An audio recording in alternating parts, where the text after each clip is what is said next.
Bloomberg Audio Studios. Podcasts, radio, news. This is Bloomberg Daybreak Weekend, our global look at the top stories in the coming week from our Daybreak anchors all around the world. And just ahead on the program, a look ahead to the June jobs report in the U.S. and what it means for the Fed's monetary policy going forward. I'm John Tucker in New York. I'm Caroline Hepker in London, where we're looking ahead to what is expected to be a landmark election in the UK. I'm Brian Curtis in Hong Kong. We look ahead to the 27th anniversary of the handover of Hong Kong to China. What's changed and where are we going? That's all straight ahead on Bloomberg Daybreak Weekend on Bloomberg 1130 New York, Bloomberg 99.1 Washington, D.C., Bloomberg 106.1 Boston, Bloomberg 960 San Francisco, DAB Digital Radio London, Sirius XM 119, and around the world on BloombergRadio.com and via the Bloomberg Business app.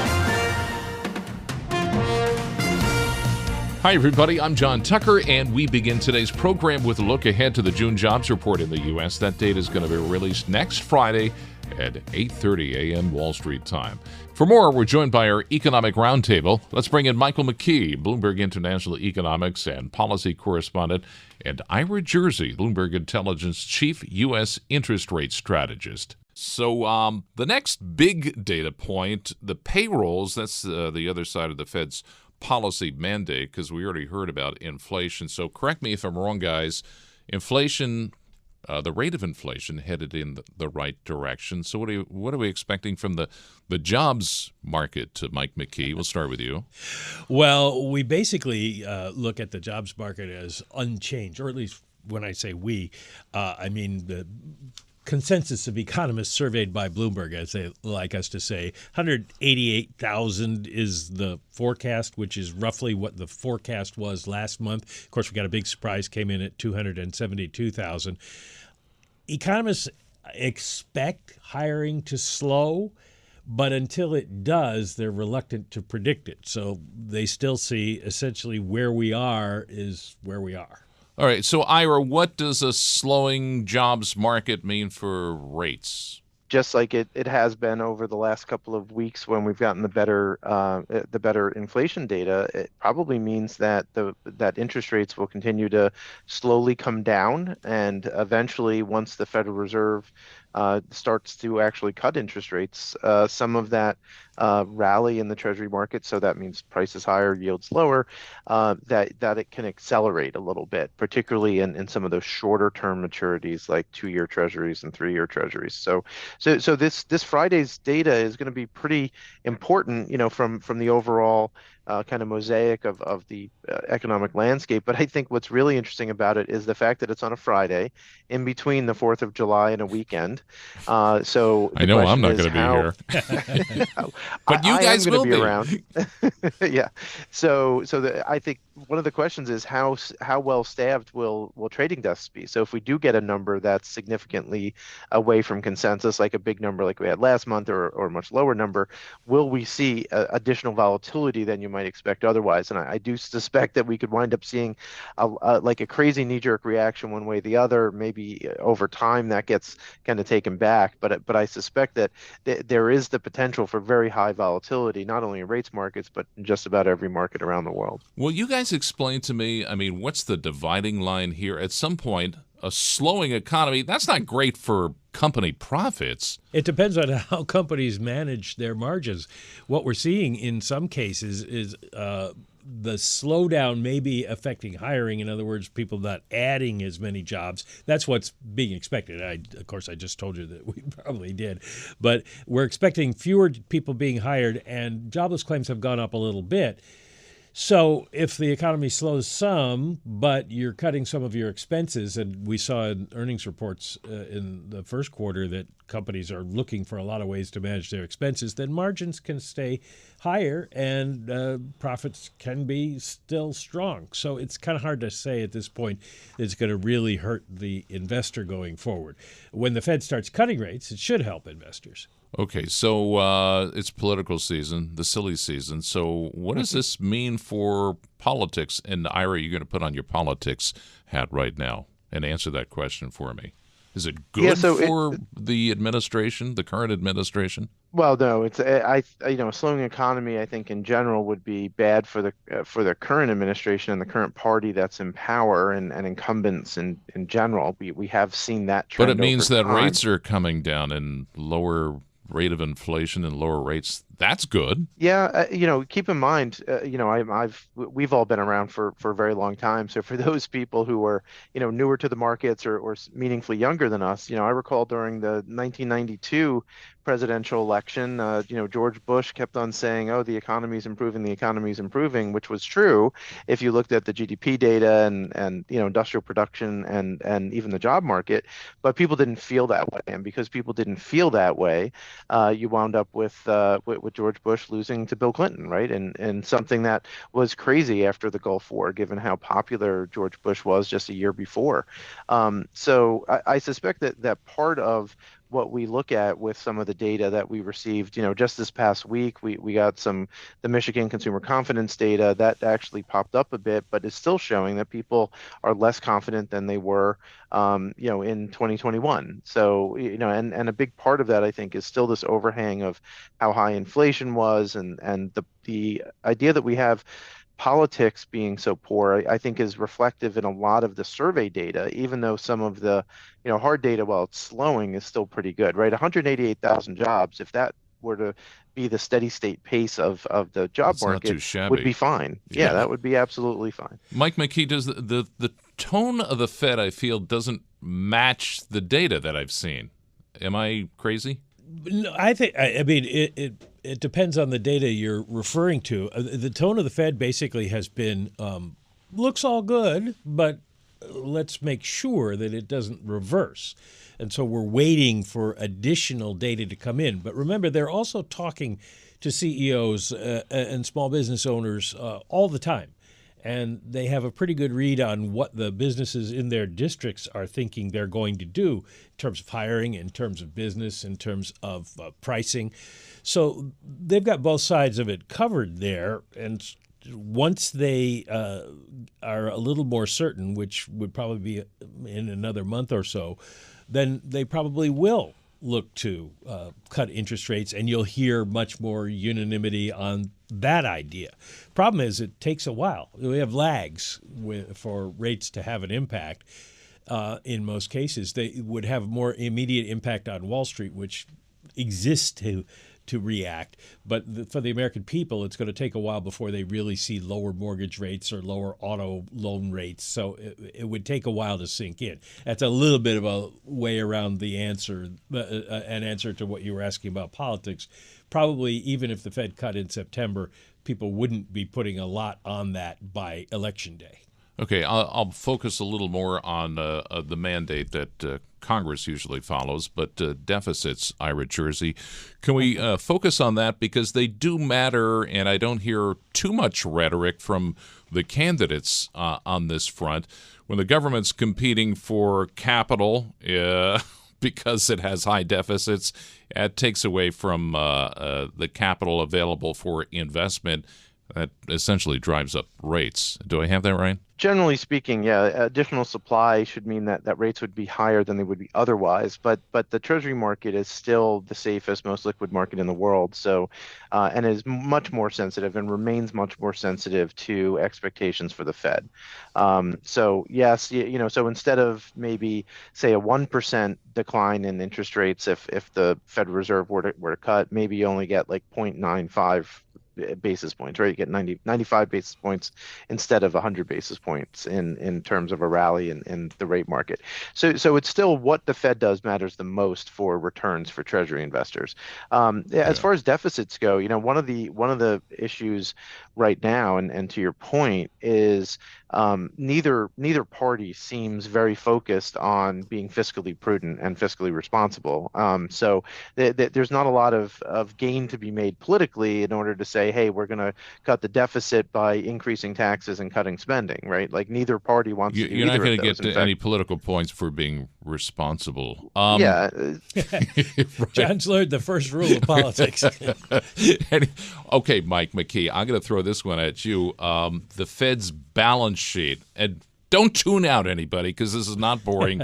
The balance sheet, there's a contraction from the Fed's balance sheet. And the reason this matters is because they were spending a lot to stimulate the economy. Slowly, that's contracting. So what's that going to mean for assets like my stock portfolio if that's contracting and there's no longer stimulus there? Well, it shouldn't mean anything, and so far hasn't meant anything. The Fed has figured out that QT, as people like to call it, it doesn't work the same way as QE, because when the Fed starts stimulating the economy by buying assets, the markets price in the idea that assets are going to go down eventually because it has to end.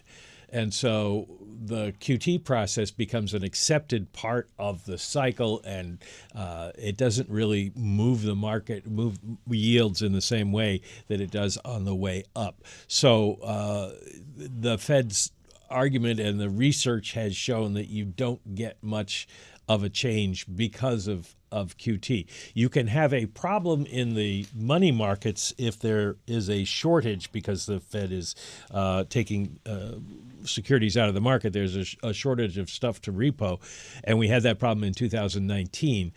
Fed officials argue now that won't happen because, A, there's a lot of money in the reverse repo facility that can come back into the repo market, and there's also the Fed's standing repo facility where if you need cash, you can give the Fed securities and they'll give you cash. So they shouldn't see the 2019 issue arise again, but they're still going to be careful, which is one reason they're tapered the amount that they're running off each month. Ira Jersey, our rate strategist, I'm looking at my screen. There's this inversion between rates, the 2-year and 10-year. We'll take that. The 2-year is higher than the 10-year. That's what we call the inversion. That's usually been a predictor, at least in the past anyway, of recessions. It's been that way for a long time. We haven't had a recession. Can you give me a reason why? Yeah, well, the market got it wrong. The market had been pricing for a recession for the better part of a year, and that we never actually got the recession. All that an inverted yield curve says is that the market believes that interest rates are going to be lower in the future than they are today. Now, why is that? Probably because of a recession. We don't have one, and so the market has to keep on kind of pushing that out and pushing that out and pushing that out until we actually see the recession and the Fed actually begin cutting interest rates. That's a good explanation. Again, the next big data point, payrolls, the other side of the Fed's policy mandate. All right, thanks to Michael McKee, Bloomberg International Economics and Policy Correspondent, and Ira Jersey, Bloomberg Intelligence Chief U.S. Interest Rate Strategist. And just ahead on Bloomberg Daybreak Weekend, we're going to look ahead to what's expected to be a landmark election in the UK. I'm John Tucker, and this is Bloomberg.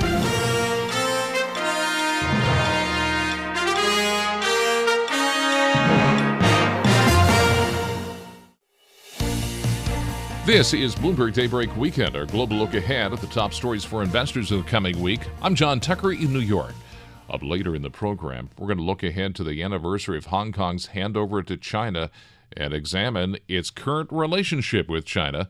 But first, voters in the UK will go to the polls on Thursday to choose the next government. The opposition Labour Party has had a massive lead in the polls for many months, while the ruling Conservative Party could be on track for an electoral wipeout.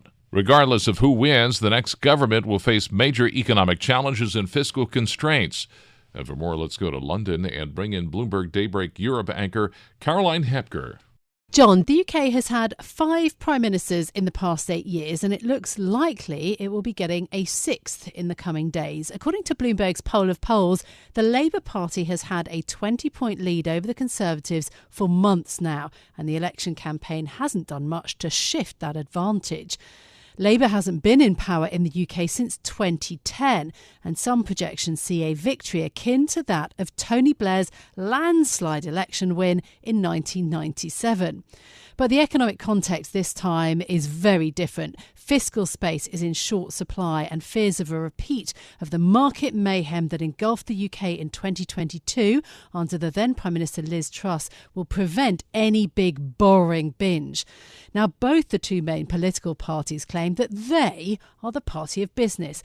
And that was a key battleground when the Business Secretary Kemi Badenoch from the Conservative Party and her Labour counterpart Jonathan Reynolds took part in our special Bloomberg debate just in the last few days.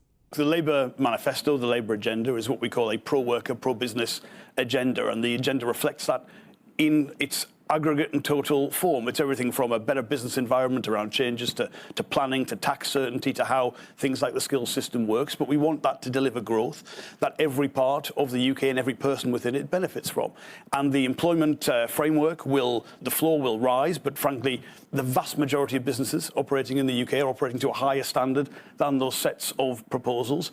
It, I think, provides what I would call a flexibility that works both ways. So it doesn't take away some of the advantages of our labour market, but it delivers in a way which isn't one-sided. And it gives people the chance to feel and participate in the economy, to have the benefits for themselves and their family that they're seeking. And it's been developed very closely with businesses to make sure those burdens are not too burdensome. Kemi Badenoch, developed closely with business. Why has the Conservative Party not tried to introduce those kinds of measures?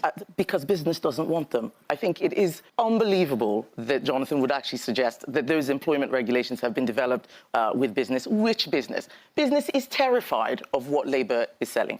And one of the things that's really interesting is to listen to how Labour talks. He's talking about Rishi Sunak being dishonest. He's talking about Liz Truss.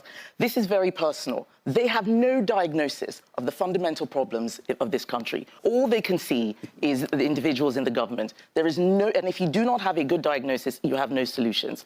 I would ask him what he thinks business thinks of the new employment regulations that are going to make it very hard to hire, strangling employment right at birth, the day one rights that they're bringing in. Businesses, CEO of Asda, Currys, M&S have said that these are terrible regulations. Which businesses have they developed them with? They are bad ideas. Well, I strongly push back on that. And I would just remind you, Kemi, when the Conservative Party led this country out of the European Union, you promised an employment bill. You promised many of the things that are in this package. You didn't deliver on them. That's one of the reasons you've lost so much support. You promised people security in the workplace. They haven't had that.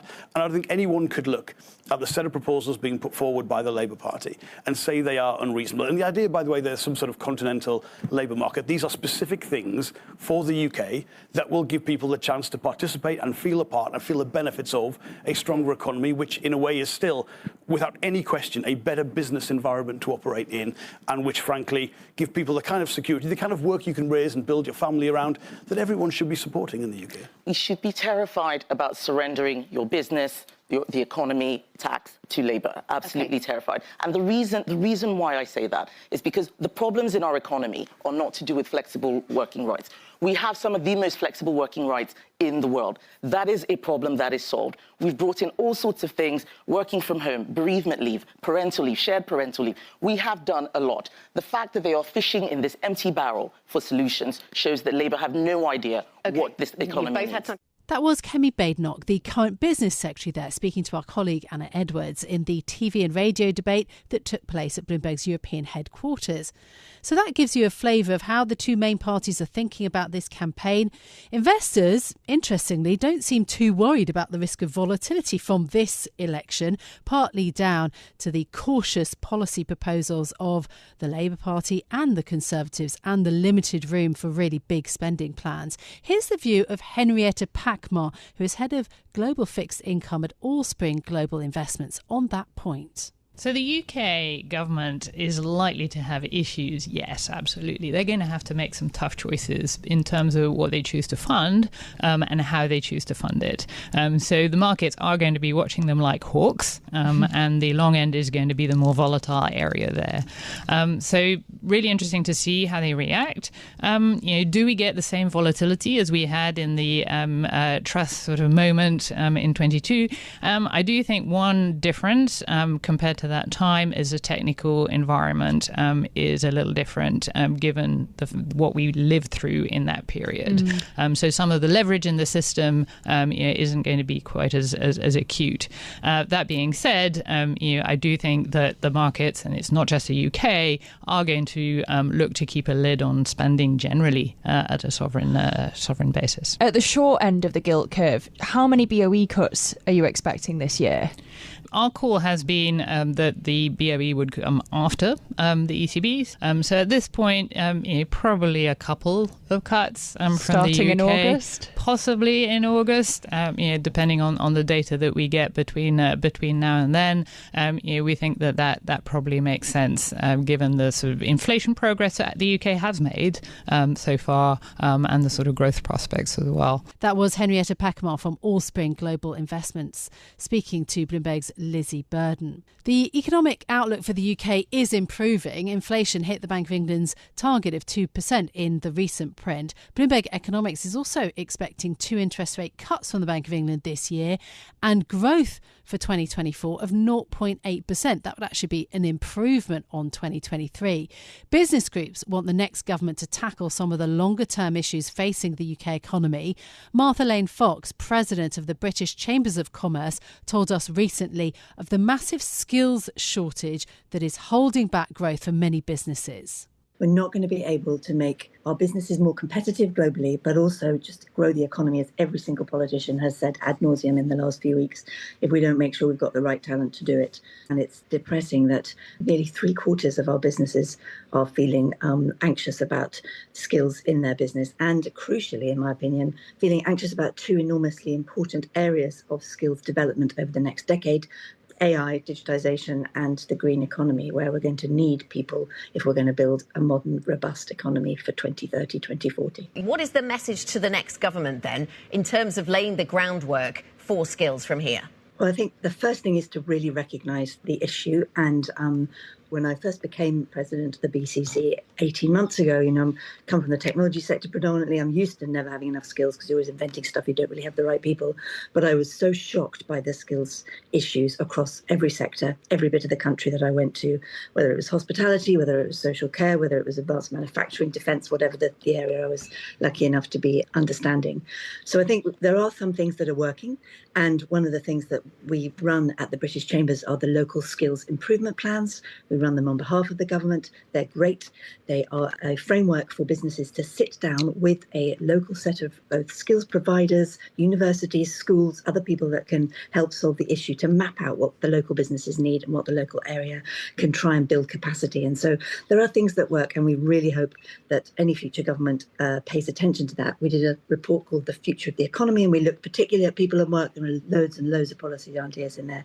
So there's no shortage of ideas, but it's also about businesses themselves. Having faced such tough economic headwinds in the last few years, unfortunately, skills training budgets do get put down the list and deprioritised. And so we know that there's just been far less investment. That was Martha Lane Fox of the British Chambers of Commerce speaking to Bloomberg's Anna Edwards. Well, another factor which is contributing to the UK's labour shortage is the number of people who have dropped out of the workforce. We've been discussing that with Rahul Ruparal, who is the director of BCG's Centre for Growth and also a former advisor to the former Prime Minister Theresa May. The consulting firm has just published a report on the problems of economic inactivity. The key challenge that needs to be tackled that we've identified is this rise in long-term sick people out of the workforce. So since before COVID, we've seen a rise of around 750,000 people who are long-term sick and out of the workforce. And that is a significant rise and makes the UK an outlier compared to its peers. So the UK's economic inactivity has risen by over a percentage point, whereas most EU countries have seen it fall by over 2 percentage points. So we're really on a completely different trend to everyone else. And I think the impact of this is significant.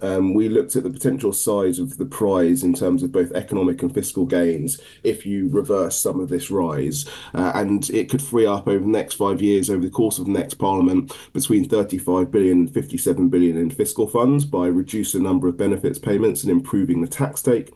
And it could also boost GDP by up to 3% over 5 years. So these are really big numbers and show that tackling some of these complex health challenges and complex economic challenges is actually the best way to look at generating growth and fiscal revenue compared to some of the tinkering we've seen debated in recent weeks. Do you get the sense that the big parties are really taking this issue seriously? Yeah, look, I do think it is an issue that they take seriously for a couple of reasons. One is obviously the significant fiscal costs that I've outlined. And I think, in a very fiscally constrained environment, freeing up 30 to 50 billion over 5 years is a significant amount and something that both parties take seriously. And we've heard talks about the benefits bill, etc., during the course of this election. But I think they've often talked about the wrong thing and not looked at the fundamental drivers as we are here. And then the second reason is, we have still very low unemployment, very high employment, and a very tight labour market. Having a very tight labour market and this number of people out of the workforce is going to have a long-term effect on the supply potential of our economy and effect on growth. So for both those reasons, and then we also add in the fact that we have, this has an effect on people's health outcomes and people being sicker. So three really big reasons there why I think both parties are aware of this issue. That was BCG's Raul Ruparal speaking to Bloomberg's Stephen Cowell and Jack Sidders. So plenty of challenges then facing the next government. But first, of course, we have to get over the general election. We've been watching the performance of the smaller parties too. Nigel Farage's Reform UK has been creeping up in the polls, benefiting from the drop in support for the Conservatives. The Liberal Democrats and the Greens are also hoping to make gains. We'll have full coverage and analysis of the election results on the 5th of July here on Bloomberg Radio. I'm Caroline Hepker here in London. You can catch us every weekday morning for Bloomberg Daybreak Europe beginning at 6 a.m. in London. That's 1 a.m. on Wall Street. John. All right, thanks, Caroline. And just ahead on Bloomberg Daybreak Weekend, we look ahead to Hong Kong's handover anniversary to China and examine its current relationship with China. I'm John Tucker, and this is Bloomberg.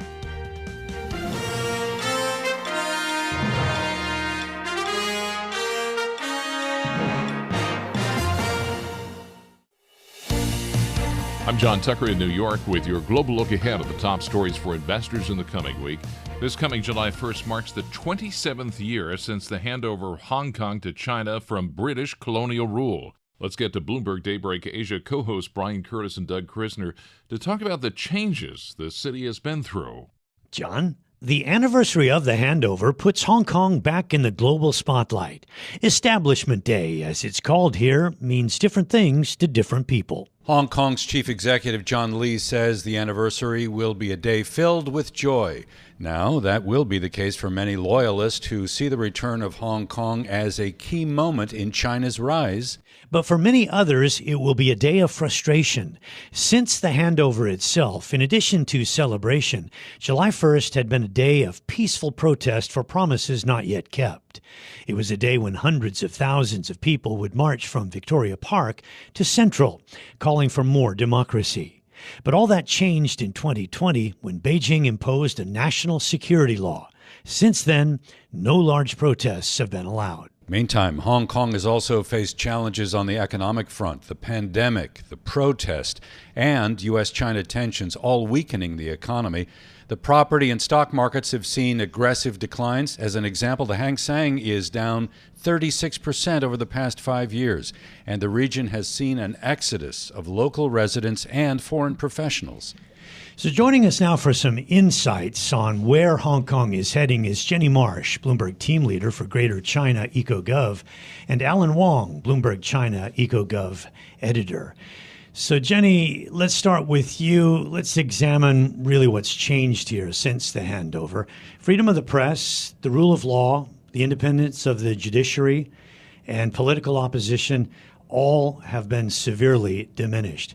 And a recent example is Lord Sumption, one of the UK judges who resigned from the Court of Final Appeal. He said the rule of law here has been, quote, profoundly compromised. So my question to you is, how much has the high degree of autonomy actually been eroded?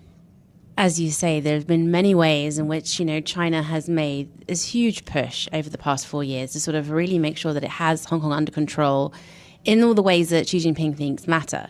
So, that is sort of wiping out the opposition from the legislature. It's not having this sort of rambunctious kind of free press that we used to have. It's making sure that people like Jimmy Lai, who had long been a thorn in the side of Beijing, are under control. So what you have now, Hong Kong, there's a sort of outside perception, I think, that Hong Kong has become another Chinese city, which I think, on the ground is not what it feels like here. But for sure, there have been huge changes in sort of what you can say here, what you can print, and the way that the political system works. And the result of all of that has been that the Communist Party feels that Hong Kong is now firmly under its control. And for so many years, Hong Kong was given all these freedoms to have the kind of street protests that you laid out that were really kind of a symbol of sort of what made Hong Kong so different from mainland China. And the erasure of that, sort of the result is that in many ways, Hong Kong feels more similar to mainland China. But of course, there are still some really big differences here. And I think, chief among them is the fact that we still have a free internet. And there have been cases that have sort of dipped their toe into testing the limits of that, such as the government's injunction on the Glory to Hong Kong song. But overall, the internet here is still free. There's still much greater freedom of speech here than in mainland China. And on the courts, there's still the common law system here. It's a very different legal system to the one in mainland China. And while, we are seeing sort of the foreign judges backing off, they're pulling away from the Court of Final Appeal because they don't feel they can sort of uphold this system where the national security cases are going through the courts. It is still a very different legal system to mainland China. So, I think overall, we've seen the liberal freedoms that we had here, the way you could push for democracy, all that is over. It's a new era for Hong Kong. So, essentially, Xi Jinping has it under his control. But now the question really is, can Hong Kong continue to walk that fine line? Where does it end? Is this the Hong Kong that Xi Jinping wants, or is there more to come? So the rights that you're describing there have been pretty much enshrined in the mini constitution, the basic law. But now, as I understand it, the national security law from China is above where the basic law had been. So, Alan, is there a case to be made that in some way Beijing is violating the terms of the handover? Some foreign governments have definitely made that case, saying that what China did with Hong Kong by imposing the national security law is a violation of the Sino-British joint declaration that saw Hong Kong return to Chinese rule back in 1997. China would claim that it has every right to protect its national security.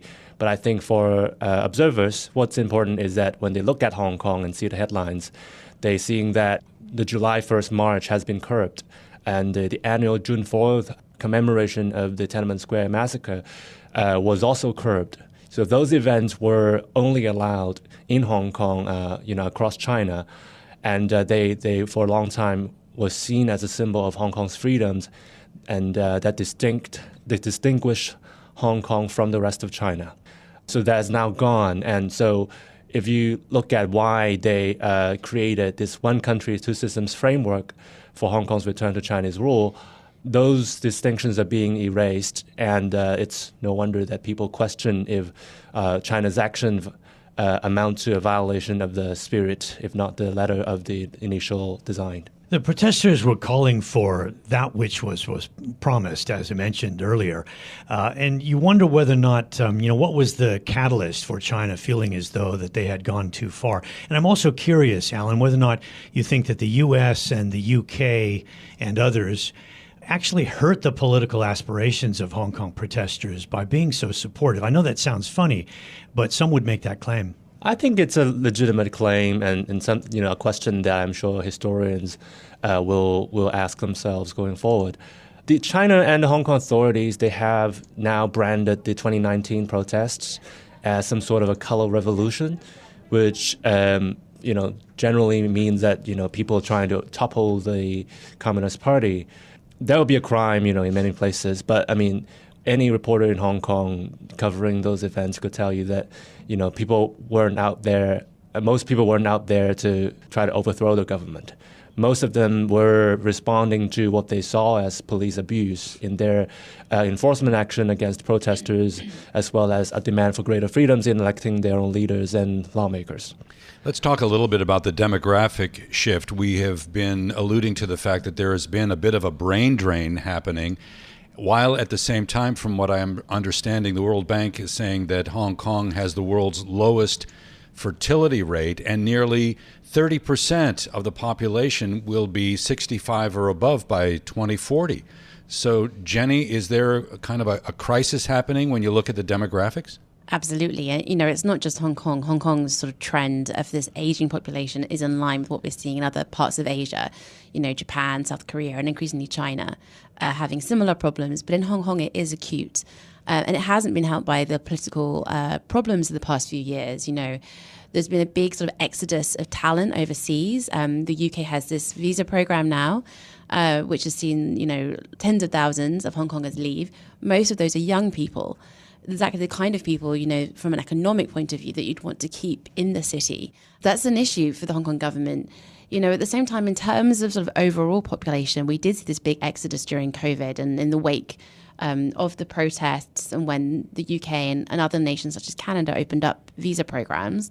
The government says now that the population actually has sort of replenished back to sort of the figures we were at pre-COVID. But I think what you have seen is a demographic shift. And so where we did sort of, lose people from mainland China have come in and sort of replaced those parts of the population. It's hard to know exactly how many foreigners have left.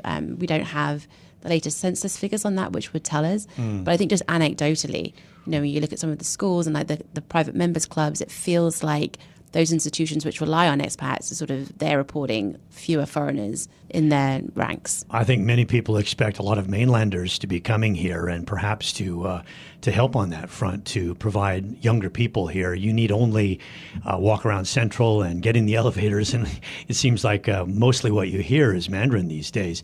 I was told a long time ago, right at the handover, that Hong Kong was on its way to becoming an important regional city in China, but it would lose its status as a regional powerhouse and indeed a global powerhouse. Is that where we're heading, Jenny, or can it be turned around? I'm not sure that is where it's heading. I think because people maybe expected China to sort of liberalize more than it has done, but that doesn't seem to be the way that China is trending, particularly, as Xi Jinping sort of gets into sort of more of a confrontation with the US. So, Hong Kong is a very important conduit of flow of money between the mainland and the rest of the world. The biggest problem for Hong Kong, I think, is that China's own economy is slowing down. So there's less of that money flowing. And, that is really one of the biggest drags for Hong Kong right now. And then in terms of, the regional powerhouse thing, I think it's the same point. Once there's more money to be made in China again, I think Hong Kong will flourish. The other problem Hong Kong has, though, is that its own geopolitical ties with Western countries are also quite strained. And I think while that wouldn't stop people from living here and doing business, what they worry about is the unpredictability. Are there further sort of, will there be more sanctions on leaders here? Will that create a backlash from Hong Kong? Will Hong Kong lose more of its special status around the world? That sort of adds instability, which I think is a risk to the city's future as a financial hub. No doubt about that. I mean, we know Hong Kong for that reason, being a kind of a gateway into China. But is there a move, Alan, underway to try to diversify the economy in any way, away from financial services, away from banking? Hong Kong is certainly trying to diversify. For the longest time, it's always put all its eggs in one basket, which is China. But in its effort to diversify, it's still trying to position itself as the gateway between China and the rest of the world. But where it's making more efforts now is in the Middle East, in Southeast Asia and South Asia. And I believe the chief executive just mentioned that the government will tap Latin America as well in trying to pitch Hong Kong as a destination for the investment and access to the Chinese market. In other areas, for example, tourism, Hong Kong is now realizing that it can't count on Chinese tourists forever and is trying to attract tourists from highest spending countries, for example, Japan. So this is relatively new because Chinese tourism, when the Chinese economy was performing well and growing rapidly, they were big spenders in Hong Kong. They represent the biggest slice of the Hong Kong tourism pie. But now with the slowdown in the Chinese economy and the uncertain future with its economic growth, Hong Kong officials are thinking about alternative sources of tourism, which make up a sizable part of the economy and the local labor markets. Alan, thank you so much for joining us. Alan Wong, Bloomberg China EcoGov editor, and Jenny Marsh, Bloomberg team leader for Greater China EcoGov, with us here on this look at Hong Kong on Establishment Day as it approaches in the coming week. I'm Brian Curtis, along with Doug Krisner. You can catch us every weekday here for Bloomberg Daybreak Asia, beginning at 8 a.m. in Hong Kong and 8 p.m. on Wall Street. John? All right, thanks, Brian and Doug. And that does it for this edition of Bloomberg Daybreak Weekend. Join us again Monday morning at 5 a.m. Wall Street time for the latest on markets overseas and the news you need to start your day. I'm John Tucker. Stay with us. Top stories, global business headlines are coming up right now.